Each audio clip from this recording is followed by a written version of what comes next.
Hello everyone, welcome to new line classes. तो आज हम लॉस्ट स्प्रिंग चैप्टर का चौथा पार्ट लेके आए हैं, जिसमें हमने पार्ट 2 में पढ़ा था साहिब ए आलम की स्टोरी। साहिब ए आलम एक पुअर स्कूल बॉय है जो दिल्ली के उस्लम इलाका सीमापुरी में रहता है, जिसका काम है रेग पिकिंग का।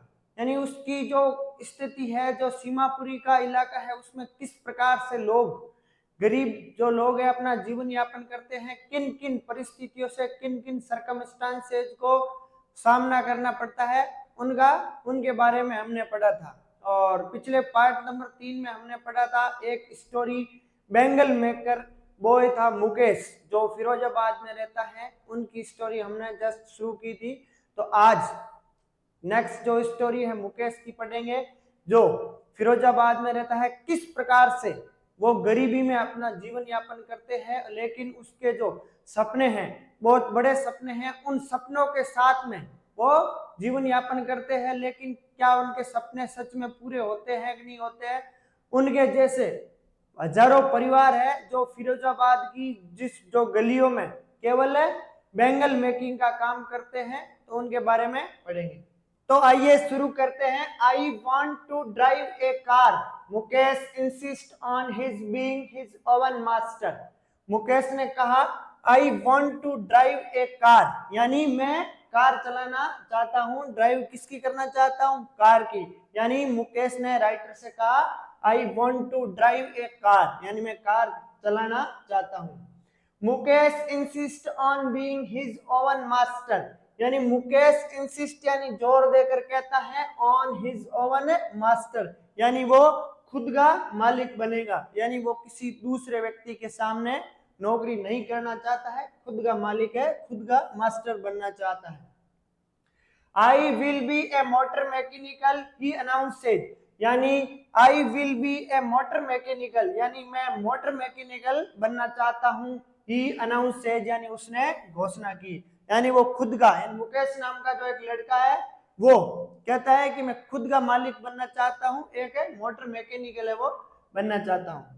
Do you know anything about cars, I ask, यानी राइटर ने उनसे पूछा क्या तुम कार के बारे में एनीथिंग यानी कुछ भी जानते हो। यानी जैसे ही उन्होंने कहा कि मैं कार चलाना चाहता हूं, तो राइटर ने उनसे पूछा क्या तुम कार के बारे में कुछ जानते हो।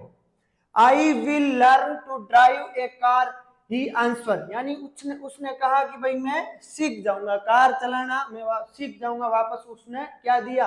आंसर दिया। Looking straight into my eyes, यानी राइटर कह रहे हैं उन्होंने लुकिंग स्ट्रेट यानी सीधा देखते हुए, इनटू माई आईज यानी मेरी आंखों में, सीधा यानी आंखों से आंख मिला के उन्होंने कहा मैं सीख जाऊंगा। यानी बहुत ही आत्मविश्वास से भरा हुआ था।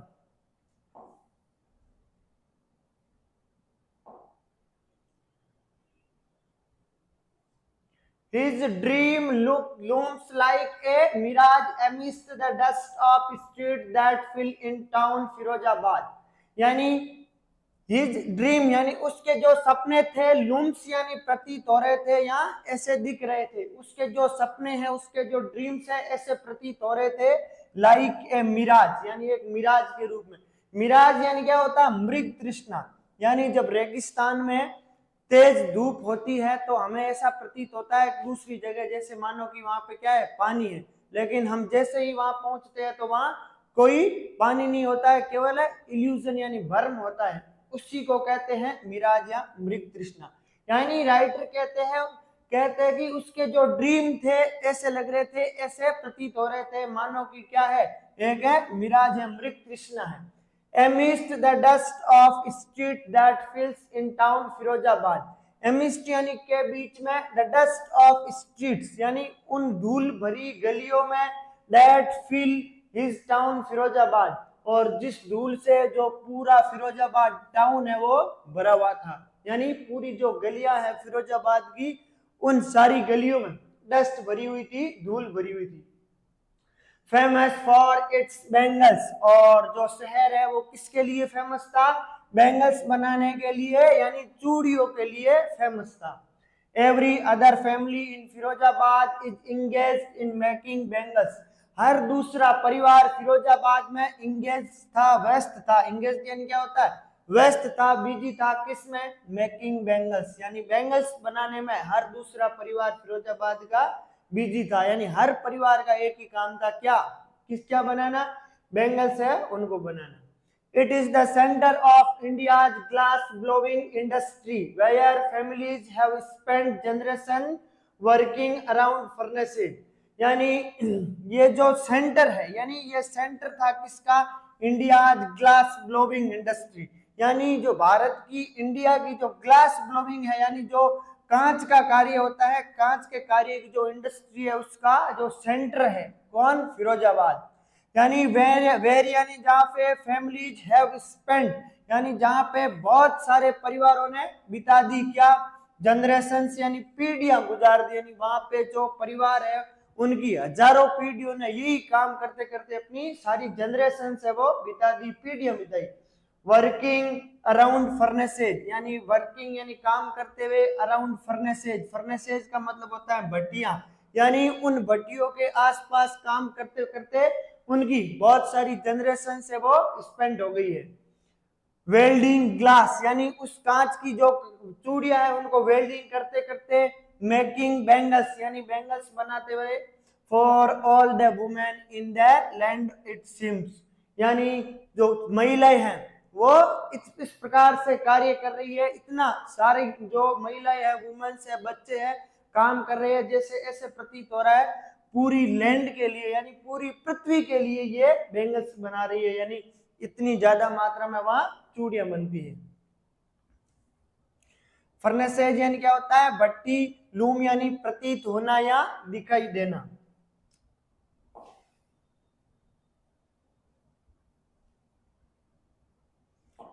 Mukesh family is among them, और मुकेश का जो परिवार है वो भी उनमें से एक है। यानी मुकेश का परिवार है वो भी उन भट्टियों में क्या बनाने का काम करता है? यानी ग्लास मेकिंग का काम करता है।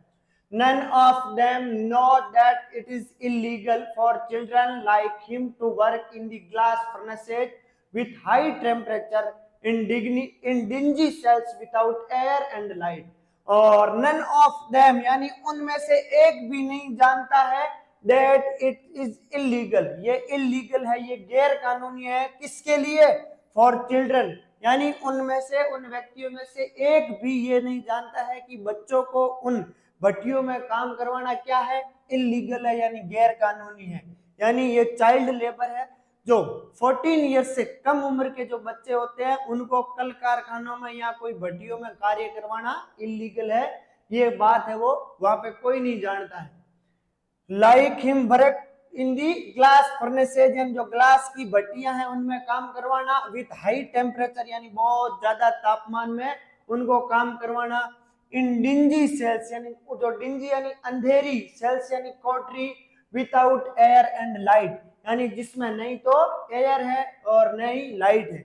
यानी इस प्रकार की जो भट्टियां बनी हुई है, इस प्रकार की जो कोठरी बनी हुई है, सेल्स बनी हुई है, जो बिल्कुल अंधेरे में, जहां पे न तो हवा है और न ही लाइट है, यानी पूरी तरीके से वो डिंजी सेल्स में कार्य करते हैं बच्चे और महिलाएं। दैट द लॉ, यानी जो कानून है, जो लॉ है अपने कॉन्स्टिट्यूशन का, संविधान का जो कानून है, इफ इन्फोर्स, अगर वो लागू कर दिया जाए, इन्फोर्स यानी क्या होता है? लागू करना।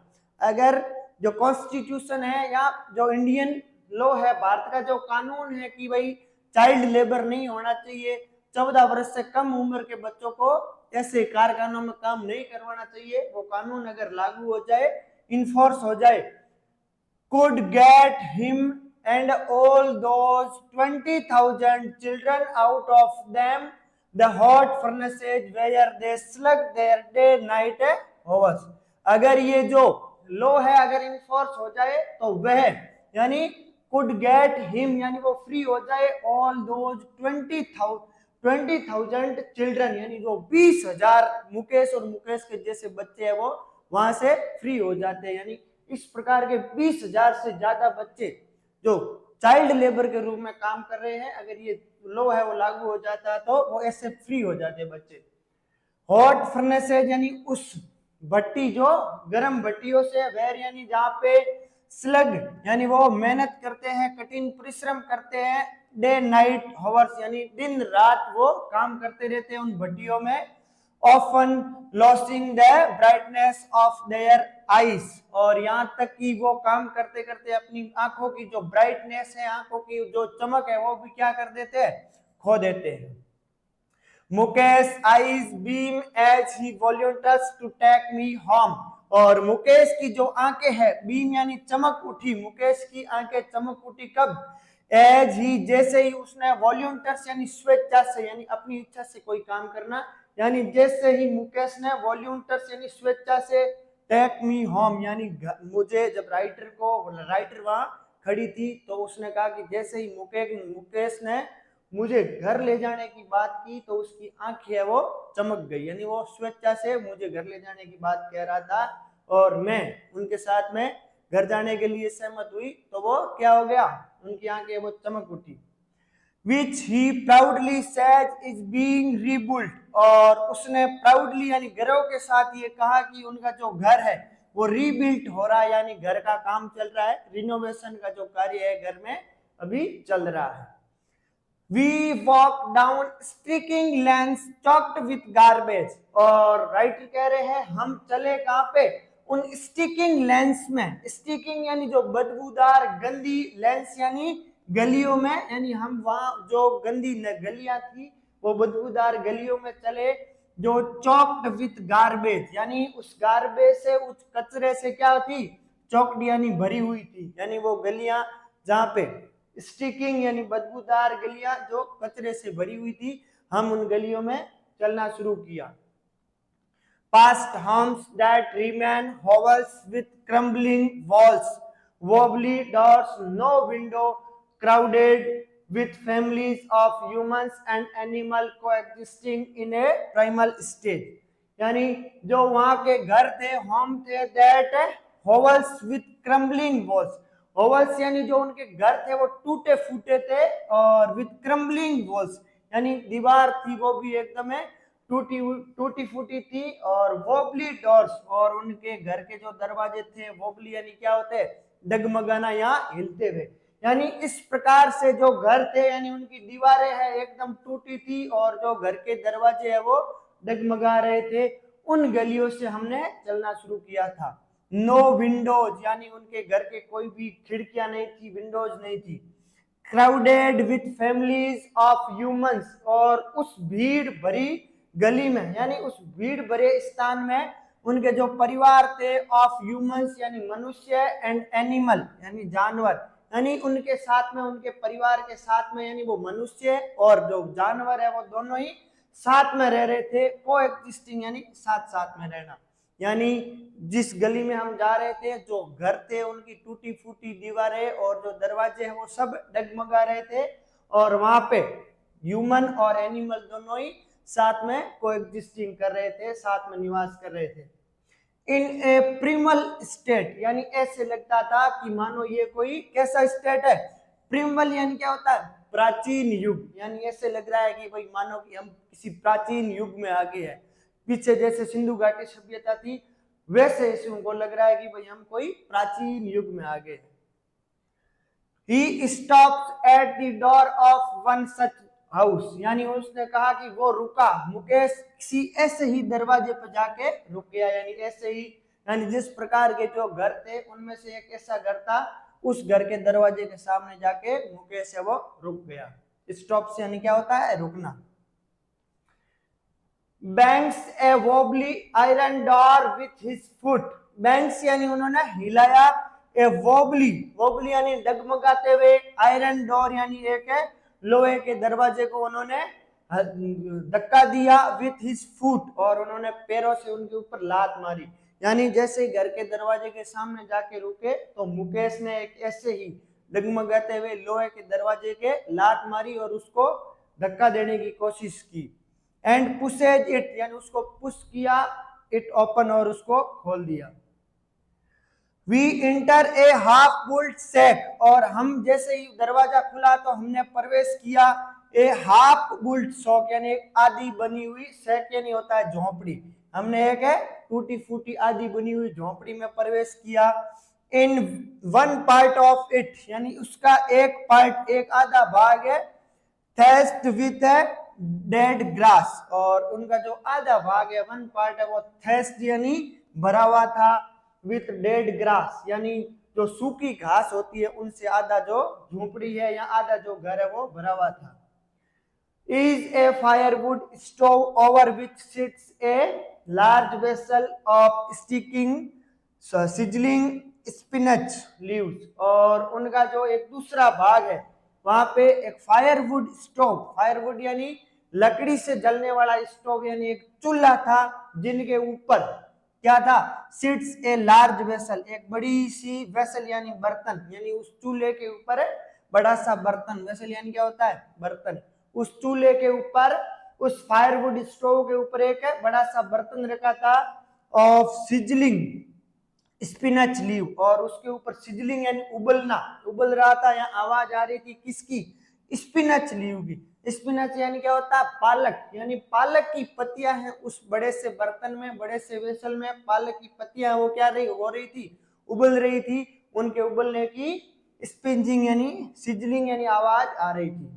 ऑन द ग्राउंड, और उस चूल्हे के पास में ही दूसरी जगह ग्राउंड में इन लार्ज एल्यूमिनियम प्लेटर्स, यानी बड़ी सी जो एल्यूमिनियम की प्लेटर्स यानी होता है बर्तन, यानी प्लेटर्स का अर्थ भी होता है बर्तन, तो दूसरी साइड यानी उस ग्राउंड में एल्यूमिनियम के कुछ बड़े से बर्तन रखे थे, आर मोर चॉप्ड वेजिटेबल्स, और उसमें ज्यादा मात्रा में अलग अलग बड़े से बर्तन रखे थे, प्लेटर्स रखे थे, और उसमें भी क्या था, चॉप्ड वेजिटेबल्स यानी कटी हुई सब्जियां उनमें रखी हुई थी।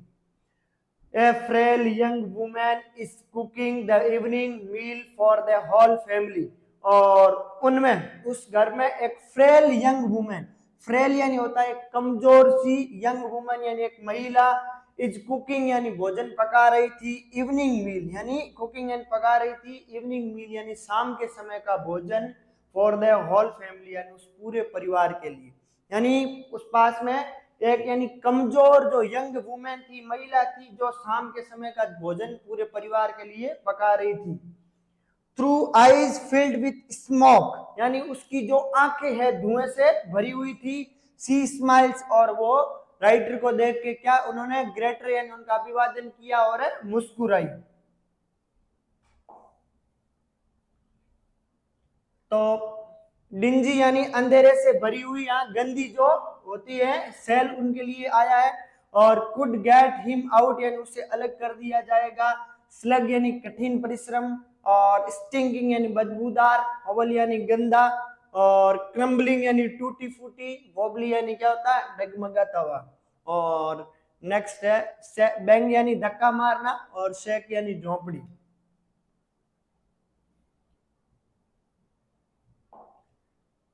She is the wife of Mukesh Elder brother, और जो वुमेन थी वो कौन थी, मुकेश के जो एल्डर ब्रदर है, मुकेश के जो बड़े भाई है उसकी वाइफ थी, उसकी पत्नी थी। Not much older in years, और वो ज्यादा बड़ी भी नहीं थी, ओल्डर इन ईयर्स यानी जो जिसकी एज वो ज्यादा बड़ी नहीं थी। She has begun to command respect as the बहू, और she has begun यानी उसने शुरू कर दिया था, कमांड यानी पाना, रेस्पेक्ट यानी सम्मान, एज द बहू यानी उसने घर की बहू के रूप में सम्मान पाना प्राप्त कर दिया था, शुरू कर दिया था। The daughter in law of the house, यानी वो घर की डॉटर इन लॉ थी, घर की क्या थी, बहू थी, और उन्होंने बहू के रूप में रेस्पेक्ट पाना शुरू कर दिया था। Already in charge of 3 men, और उसके पास घर में 3 लोगों का देखभाल करने का जिम्मा था, उसके पास है 3 men यानी 3 लोगों का चार्ज था, उनकी देखभाल करने का जिम्मेदारी थी। कौन कौन थे, हर हस्बैंड यानी उसका पति मुकेश, और उसका जो मुकेश के फादर है देयर फादर, यानी 3 लोगों की रेस्पॉन्सिबिलिटी थी, हर हस्बैंड, उसके पति और मुकेश के जो फादर है, उन तीनों की जो जिम्मेदारी थी उस महिला के पास थी। When the older one, when the older man enters, और जैसे ही जो ओल्डर मैन है यानी घर के जो बड़े बुजुर्ग व्यक्ति थे उन्होंने एंटर किया, प्रवेश किया, बड़े बुजुर्ग कौन थे? जो मुकेश के पिताजी थे। उन्होंने जैसे ही घर में एंट्री की, she gently withdraws behind the broken wall, यानी उसने, उस महिला ने जेंटली यानी विनम्रता से, विड्रॉ यानी पीछे कर लिया, बिहाइंड द ब्रोकन वॉल, तो जो टूटी दीवार थी उसको, उसके पीछे, खुद को पीछे कर लिया। यानी जैसे ही मुकेश के पिताजी ने घर में एंट्री की तो उस महिला ने विनम्रता से अपने आप को उस टूटी हुई दीवार के पीछे कर लिया, खुद को।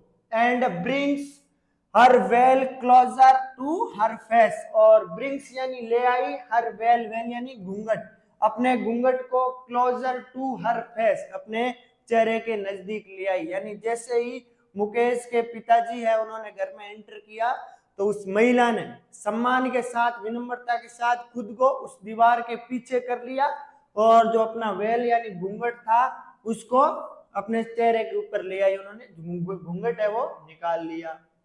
एज कस्टम डिमांड्स, यानी जैसे कि कस्टम से वो मांग करती है, डिमांड करती है। कस्टम यानी प्रथा, रीति रिवाज, यानी जैसे बड़े बुजुर्ग घर में आते हैं तो रीति रिवाज क्या है, यानी जो अपना महिला का जो फेस है वो वेल यानी घूंघट से ढक दिया जाता है। उसी प्रकार से मुकेश, जो मुकेश के भाई की वाइफ थी, उन्होंने ऐसा किया। डॉटर्स इन लॉ, यानी घर की जो डॉटर्स इन लॉ होती हैं, बहुएं होती हैं, मस्ट वेल देयर फेस, यानी उनको घूंघट यानी उनका जो चेहरा है उसको घूंघट से ढकना पड़ता है। कब? बिफोर मेल एल्डर्स, जब घर के जो बड़े होते हैं, पुरुष जो लोग होते हैं, उनके सामने जो बहू होती है, डॉटर्स इन लॉ होती है, उनको क्या करना पड़ता है? घूंघट से अपने चेहरे को ढकना होता है। जिस प्रकार के जो कस्टम्स थे उनको उन्होंने फॉलो किया। In this case the elders is an improvised bangles maker, और इस केस में जो एल्डर्स यानी मुकेश के जो पिताजी थे वो इम्प्रोविज्ड यानी गरीब थे, बैंगल मेकर यानी एक गरीब बैंगल मेकर थे, यानी गरीब चूड़ी बनाने वाले व्यक्ति थे। डेस्पाइट लॉन्ग ईयर्स, यानी लंबे समय के बाद भी, डेस्पाइट यानी के बावजूद, लॉन्ग ईयर्स यानी लंबे समय के बावजूद, of hard work, hard labour यानी उन्होंने कठिन परिश्रम, लंबे समय तक कठिन परिश्रम के बावजूद भी, फर्स्ट एज ए टेलर, यानी पहले वो टेलर के रूप में कार्य करते थे, देन बैंगल मेकर, और उसके बाद में बैंगल मेकर के रूप में काम किया। He has failed to renovate a house, यानी वो इतने बड़े संघर्ष, इतने बड़े कठिन संघर्ष के बावजूद, यानी पहले वो टेलर के रूप में काम करते थे और अब बैंगल मेकर के रूप में काम करते हैं, इस संघर्ष के बावजूद भी वो फेल हो गए, यानी क्या हो गए? वो मतलब असफल हो गए। किसमें? रिनोवेट ए हाउस, यानी अपने घर को रिनोवेट करने के लिए, अपने घर को वापस सही बनाने के लिए से भी वो फेल हो गए थे, क्योंकि वो अभी भी क्या थे? इम्प्रोविज्ड थे, गरीब थे। Send his two sons to school, और वो किसमें फेल हुए? असफल हुए, अपने बच्चों को स्कूल, अपने जो दो बेटे थे मुकेश और मुकेश के भाई को स्कूल भी उन्होंने नहीं भेजा, इसमें भी वो असफल हो गए। All he has managed to do is teach them, यानी केवल एक कार्य जिसमें वो सफल हुए, किसमें? व्हाट ही नोज, जो वो खुद जानते थे, कौन सा काम? The art of making bangles, यानी एकमात्र काम था जिसमें वो सफल हुए। कौन सा काम था? यानी वो जो चूड़ी बनाने का काम है वो अपने बच्चों को सिखा पाए। बाकी सारे जो काम थे, अपने घर को रिनोवेट करना और बच्चों को स्कूल भेजना, इन सब में वो क्या हो गए थे? फेल हो गए थे, असफल हो गए थे।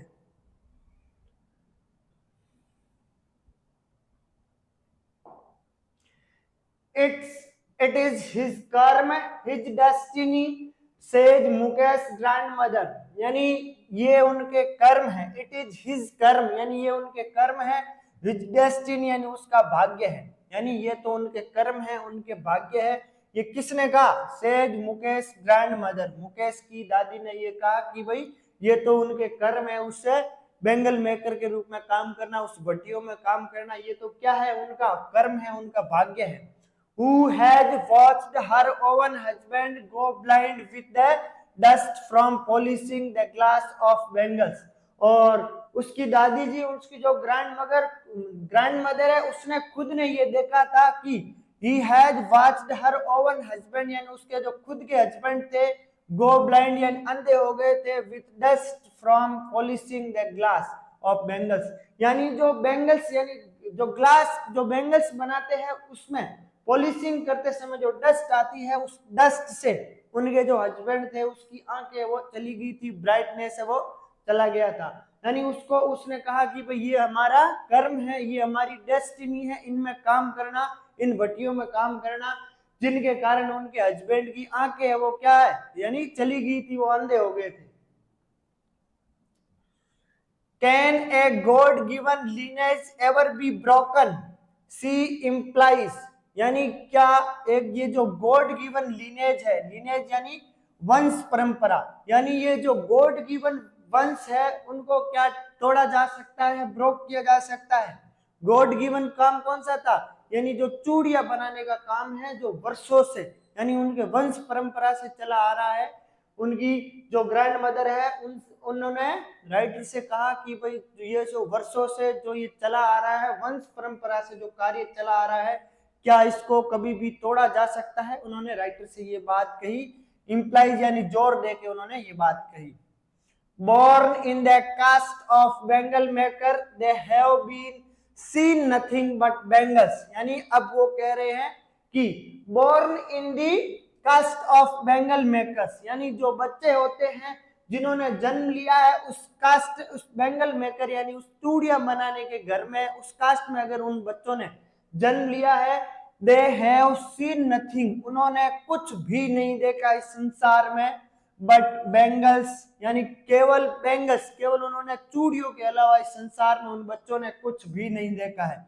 इन the house, in the house यानी घर में, इन द यार्ड यानी आंगन में, इन एवरी अदर हाउस यानी हर दूसरा घर, हर प्रत्येक घर में, एवरी डे या एवरी अदर यार्ड हर दूसरे आंगन में, एवरी स्ट्रीट हर गली में, इन फिरोजाबाद यानी हर फिरोजाबाद की जो प्रत्येक गली है, प्रत्येक गली का जो आंगन है, उन सब में एक ही कार्य होता है चूड़ियां बनाने का, यानी इन घर में जन्म लेने वाले जो बच्चे हैं उन्होंने इस घरों में चूड़ियों के अलावा जिंदगी में लाइफ में कुछ भी नहीं देखा है। स्पाइरल्स ऑफ बैंगल्स यानी केवल वो चूड़ियों का स्पाइरल्स देखा है, स्पाइरल्स यानी जो गोल चूड़ियां होती है उसको कहते हैं स्पाइरल्स, यानी उन्होंने केवल बैंगल्स के स्पाइरल्स देखे हैं।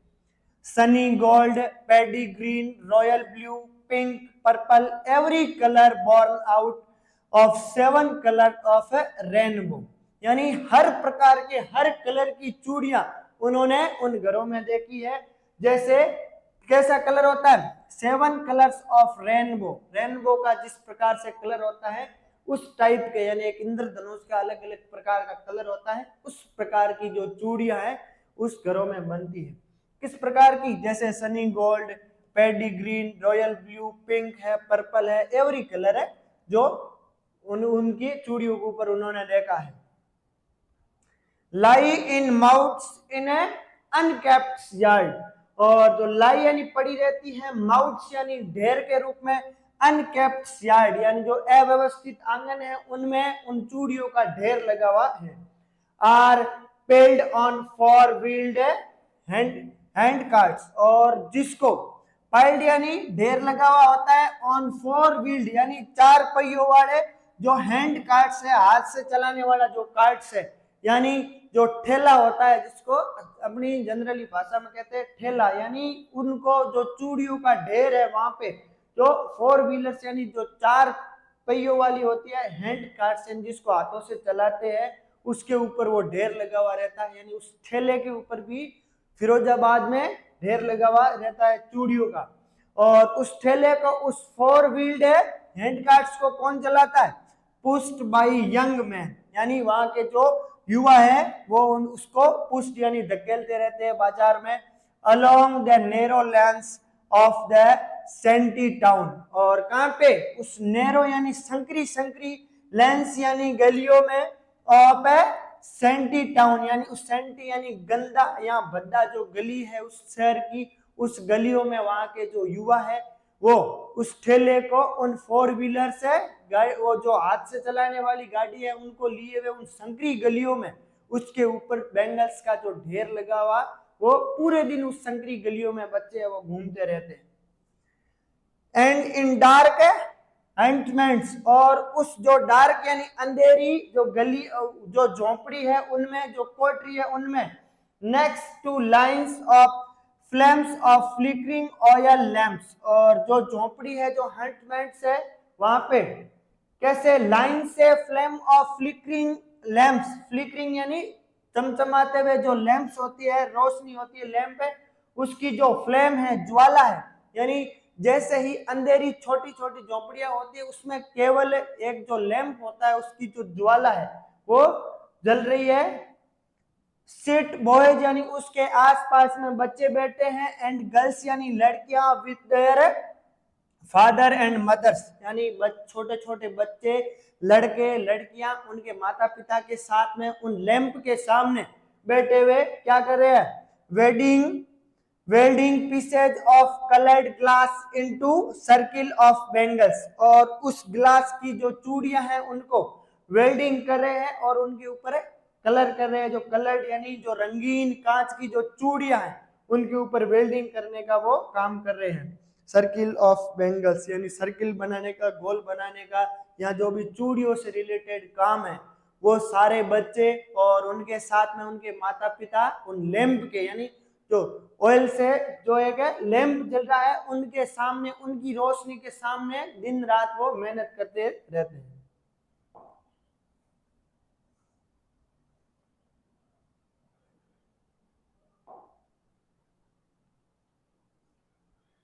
Their eyes are more adjusted to the dark than to the light outside, और उनकी जो आंखें हैं, उन बच्चों की जो आंखें हैं मोर एडजस्टेड यानी ज्यादा एडजस्ट है, ज्यादा समायोजित है, कहां पे, टू द डार्क, यानी अब जो उनकी आंखें हैं उन अंधेरे में ज्यादा कंफर्ट महसूस करती है, उनको वो अंधेरा इतना अच्छा लगने लग गया है।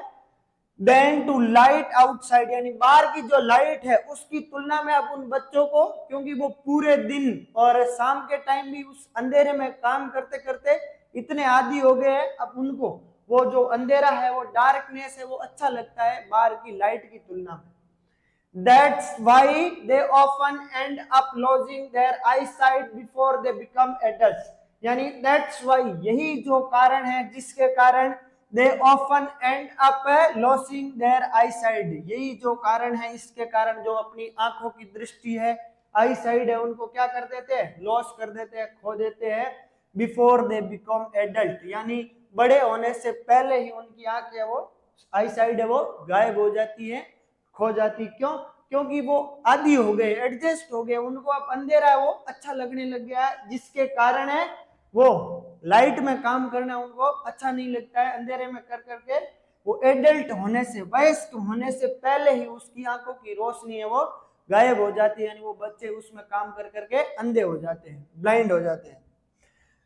तो ये एक कहानी थी मुकेश की, यानी वो उस बेंगल जो फैक्ट्री है, इंडस्ट्री में काम करते हैं, उनके जैसे हजारों बच्चे उस फैक्ट्रियों में काम करते हैं, जो उनका एकमात्र संसार बन गया, यानी बेंगल के अलावा उनका कोई संसार नहीं है, उनको न तो वो कभी वो दूसरी चीज देखते हैं, नहीं दूसरी जगह वो काम करने की रुचि रखते हैं, क्योंकि उनके माता पिता और वो सारे सभी व्यक्ति उस फिरोजाबाद की चाहे गलियों में घूमे, चाहे किसी भट्टियों में काम करे, एक ही चीज है, एक ही काम करते हैं, किसका, बेंगल मेकिंग का, यानी जो चूड़ियां बनाने का। तो नेक्स्ट एक स्टोरी है वो सरिता नाम की एक लड़की है, उनकी है, ये नेक्स्ट स्टोरी पढ़ेंगे अपने नेक्स्ट पार्ट में।